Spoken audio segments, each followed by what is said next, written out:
Price lord. Welcome to pray with Samuel. இன்றைக்கி நாம் எல்லாருமே பாவ மன்னிப்பிற்காக விசேஷமாய் ஜெபிக்க வேண்டும். ஏன்னு சொன்னால் பல காரணங்கள் இருக்குது. ஒன்று, hell is real, heaven is real. இயேசுவின் 2ஆம் வருகை மிகவும் சமீபமாக இருக்கிறது. மனுஷர்கள் பிறக்கும் போதிலிருந்தே பாவிகளாக தான் இருக்கிறார்கள். பைபிள் படி இது எல்லாமே உண்மை. நீங்கள் இதுவரைக்கும் நம்பாமல் இருக்கலாம். பாவத்தின் சம்பளம் மரணம்.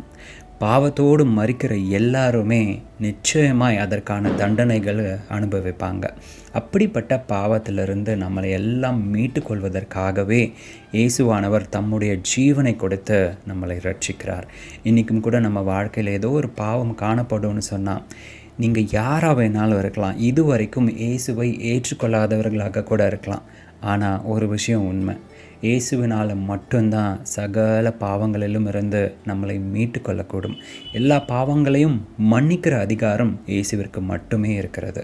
இன்றைக்கும் கூட உங்கள் வாழ்க்கையில் ஏதோ ஒரு பாவத்தினால நான் கஷ்டப்பட்டு கொண்டு இருக்கிறேன்னு சொன்னால், இயேசுவே என்னுடைய பாவங்களை மன்னிங்கன்னு சொல்லி உங்கள் பாவங்களை அவரிடத்தில் அறிக்கையிட்டு மன்னிப்பு கேட்கும் பொழுது விலையேற பெற்ற தம்முடைய பரிசுத்த இரத்தத்தினால கர்த்தர் உங்களை கழுவி உங்களை சுத்திகரித்து மேற்கிற்கும் கிழக்கிற்கும் எவ்வளவு தூரமோ அவ்வளவு தூரமாய் உங்கள் பாவங்களை உங்களிலிருந்து நீக்கி போடுகிறார்.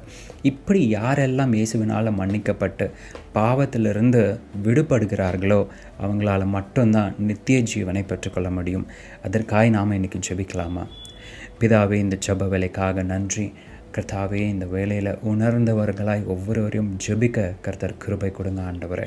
தங்கள் வாழ்க்கையில் செய்திருக்கிற சகல பாவங்களையும் எண்ணி அறிக்கையிட்டு அதிலிருந்து விடுபட கர்த்தர் ஜெபிக்க உதவி செய்யுங்க ஆண்டவரே. எவர்களுடைய பாவங்கள் எல்லாம் மன்னிக்கப்படுகிறதோ அவர்கள் எல்லாம் இயேசு கிறிஸ்துவிற்குள்ளாக ரட்சிக்கப்பட கர்த்தர் உதவி செய்யுங்க. ஏசப்பா, எப்படிப்பட்ட பாவத்திற்குள்ளாக மூழ்கி கிடந்தாலும் இன்று அவர்களுக்கு ஒரு நம்பிக்கை கொடுங்க ஆண்டவரே. உம்மால் மன்னிக்கக்கூடாத பாவம் எதுவுமே இல்லை ஆண்டவரே. அப்பா, தங்களுடைய இருதயத்தில் உணர்ந்தவர்களாக உம்மிடத்தில் வந்து மன்னிப்பு கேட்கும் பொழுது கர்த்தர் நீர் அவர்களை மன்னிக்கிற தேவனாக இருக்கிறீர்.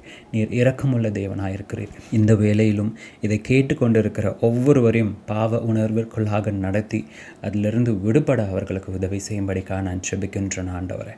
ஒருவரும் பாவத்திற்குள்ளாக மறிக்காதபடிக்கு என் தேவன் ஜீவனோடு எழும்பச் செய்யுங்க ஆண்டவரே. உம்முடைய பரிசுத்த பாதைக்குள்ளாக நடத்தி செல்லுங்க.